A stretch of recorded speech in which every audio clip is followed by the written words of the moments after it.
Bonjour et bienvenue sur Docteur Santé Conseil. Vous faites attention à votre alimentation, vous prenez vos médicaments, vous bougez régulièrement, et pourtant, votre glycémie reste difficile à contrôler. Avez-vous pensé à votre sommeil? Le sommeil est le pilier oublié du contrôle glycémique. Peu de personnes diabétiques savent que mal dormir fait directement monter le sucre dans le sang, que chaque nuit de mauvaise qualité sabote les efforts du lendemain. La science est formelle. Le lien entre sommeil et diabète est puissant, bidirectionnel et largement sous-estimé. Un mauvais sommeil aggrave le diabète, et le diabète perturbe le sommeil. Un cercle vicieux s'installe, qui peut expliquer bien des difficultés que vous rencontrez peut-être. Dans cette vidéo, je vais vous révéler ce lien caché. Vous allez comprendre pourquoi vos nuits affectent votre glycémie. Et surtout, vous allez découvrir comment améliorer votre sommeil pour améliorer votre diabète. Parce que bien dormir, c'est aussi bien gérer son sucre.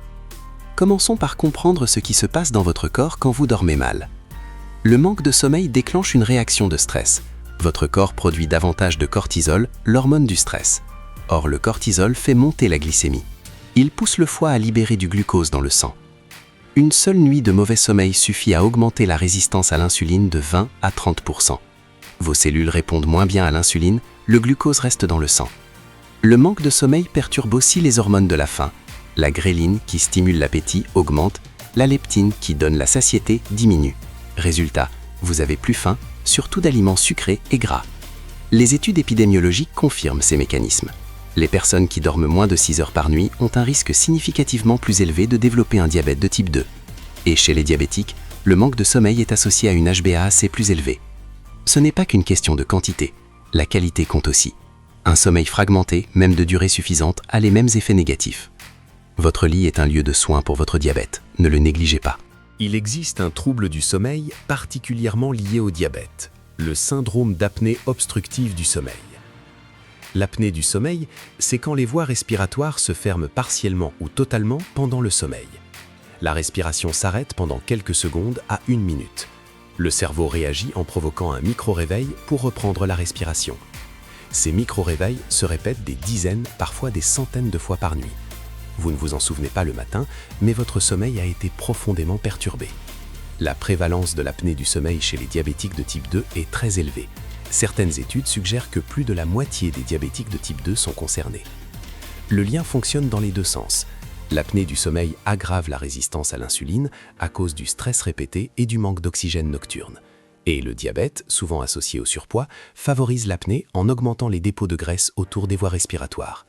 Les signes qui doivent alerter sont les ronflements importants, les pauses respiratoires observées par le conjoint, la fatigue matinale malgré une nuit complète, les maux de tête au réveil, la somnolence dans la journée.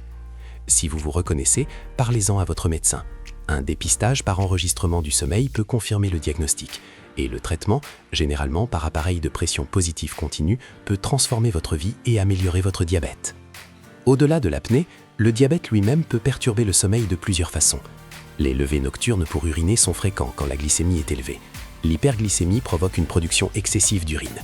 Vous vous levez 1, 2, 3 fois par nuit. Votre sommeil est fragmenté. Les hypoglycémies nocturnes perturbent aussi le sommeil, parfois sans que vous en soyez conscient. Votre corps réagit par des sueurs, des cauchemars, une agitation. Au matin, vous êtes épuisé sans comprendre pourquoi.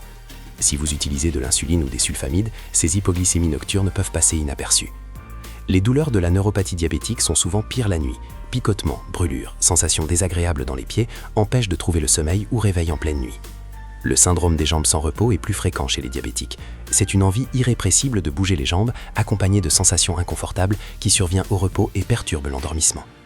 L'anxiété et la dépression, plus fréquentes chez les diabétiques, sont également des causes majeures d'insomnie. Identifier la cause de vos troubles du sommeil est essentiel pour les traiter efficacement. Chaque problème a sa solution. Avant de chercher des solutions médicales, commençons par les règles de base de l'hygiène du sommeil. Ces règles sont simples mais souvent négligées. Maintenez des horaires réguliers. Couchez-vous et levez-vous à heure fixe, même le week-end. Votre horloge biologique a besoin de régularité. Créez un environnement propice au sommeil. Votre chambre doit être fraîche, entre 16 et 18 degrés idéalement. Elle doit être obscure, utilisez des rideaux occultants si nécessaire. Elle doit être silencieuse, des bouchons d'oreilles peuvent aider. Réservez le lit au sommeil et à l'intimité. Pas de télévision, pas de travail, pas de repas au lit. Votre cerveau doit associer le lit au sommeil. évitez les écrans 1 heure avant le coucher. La lumière bleue des téléphones, tablettes et ordinateurs perturbe la sécrétion de mélatonine, l'hormone du sommeil. Limitez la caféine après-midi. Le café, mais aussi le thé, les sodas au cola et le chocolat contiennent de la caféine qui peut rester active pendant des heures. Évitez l'alcool le soir. Contrairement à ce qu'on croit, l'alcool dégrade la qualité du sommeil, même s'il facilite parfois l'endormissement. Évitez les repas lourds tard le soir, mais ne vous couchez pas non plus le ventre vide, ce qui pourrait provoquer une hypoglycémie nocturne. Faites de l'exercice régulièrement, mais pas dans les 3 heures précédant le coucher. Ces règles simples peuvent déjà améliorer significativement votre sommeil. Améliorer le contrôle de votre glycémie améliore aussi votre sommeil. Les deux vont de pair. Une glycémie élevée au coucher augmente les levées nocturnes pour uriner. Elle peut aussi provoquer une soif qui vous réveille. Visez une glycémie raisonnablement contrôlée avant de vous coucher. Une glycémie trop basse au coucher vous expose à une hypoglycémie nocturne. Si votre glycémie est inférieure à 1 g par litre au coucher et que vous utilisez de l'insuline ou des sulfamides, prenez une collation légère. Les fluctuations importantes de glycémie pendant la nuit perturbent le sommeil même si vous n'en avez pas conscience. Un capteur de glucose en continu, si vous y avez accès, peut révéler ce qui se passe pendant que vous dormez. Parlez à votre médecin de vos troubles du sommeil. L'adaptation de votre traitement, le timing des médicaments ou de l'insuline peut parfois améliorer les choses. Si vous prenez de la metformine et qu'elle provoque des troubles digestifs nocturnes, discutez d'un changement de timing ou de forme galénique. Certains médicaments peuvent aussi perturber le sommeil comme effet secondaire. Passez en revue tous vos traitements avec votre médecin. Le contrôle du diabète et le sommeil s'améliorent mutuellement. C'est un cercle vertueux à mettre en place. Parfois, les mesures d'hygiène du sommeil ne suffisent pas. Il faut alors consulter un spécialiste. Consultez si vos troubles du sommeil persistent malgré une bonne hygiène de vie, si vous êtes fatigué chaque matin, si vous vous endormez involontairement dans la journée, devant la télévision ou au volant, si votre conjoint observe des ronflements importants ou des pauses respiratoires. Le médecin spécialiste du sommeil pourra vous proposer un enregistrement du sommeil. Cet examen, appelé polysomnographie ou polygraphie ventilatoire, peut se faire à domicile ou en laboratoire du sommeil. Il enregistre votre respiration, votre oxygénation, vos mouvements pendant la nuit.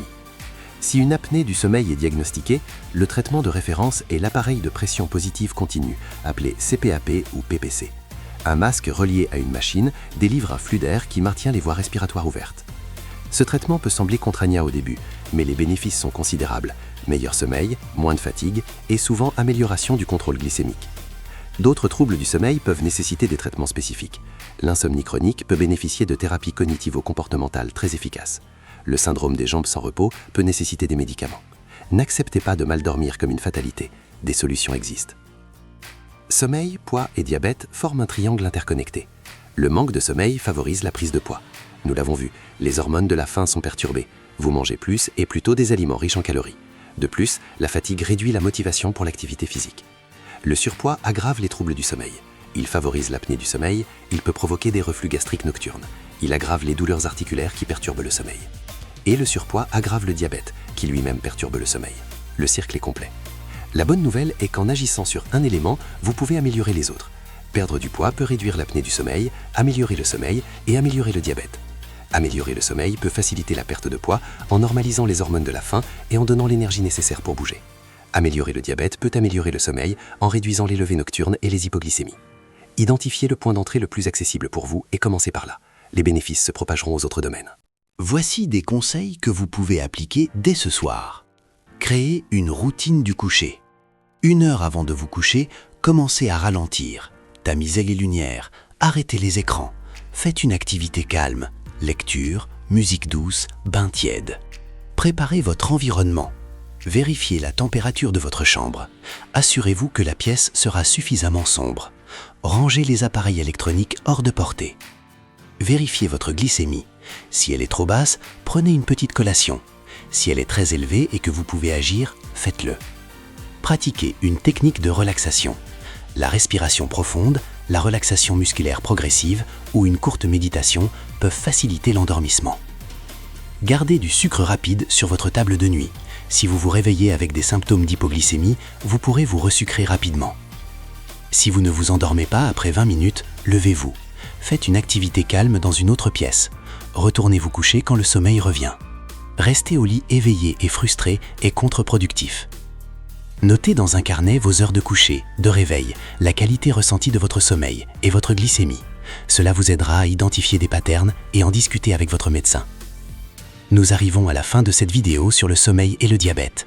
Retenez les messages essentiels.